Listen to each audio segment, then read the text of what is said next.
farmers wear many hats. What was the weather like 2 years ago, 5 years ago? What was last year's weather like? Moisture levels, we are always watching to see how much precipitation we had last year compared to this year. We're also, not only are we meteorologists, but now we also have to market our own commodities as well. So we look at multiple different grain buyers, and we have to decide which one is going to give us the best price. And when do we want to market our grain? Do we want to lock in with futures? Do we want to we'll get a price now, but that we won't actually sell the grain for another 3 months, 4 months, and then we have to decide, how's the market going to fluctuate in between then, because once we're locked in, it's not something that we can easily get out of. So is it going to go up? Is it going to go down? We play a little bit into, biology. We're looking at our soil. Is there enough nutrients? Is there enough fiber? What's the soil type like? What does our soil need? What crops grow best in our soil? Certain crops that we grow here, you're not necessarily going to grow well in Ontario, for example. Or a crop in Ontario isn't going to grow here.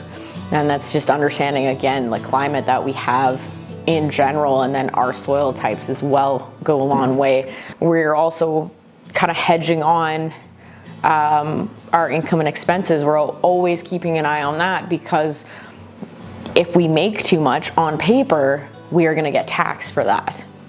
So it's like, okay, what can we buy to offset the taxes that we might pay if we didn't, have enough expenses?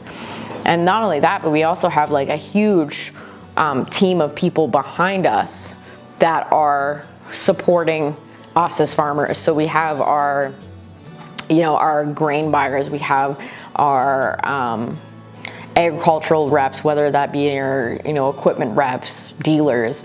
We have agronomists and agrologists that work with us when it comes to soil preparation and optimizing our soil health, because everything starts with the soil. And then if we've got a healthy soil, we're going to have a healthier crop, or healthier hayland and healthier animals.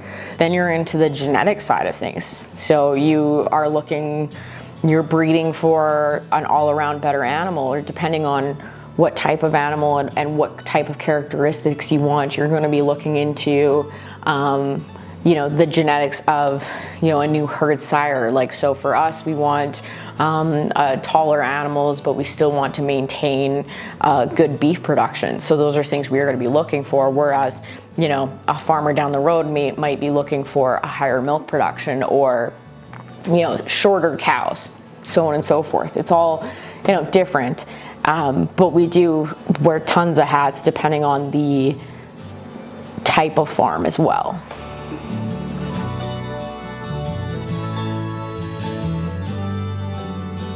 Thank you. Thank you for coming to my TED Talk. Good kitty.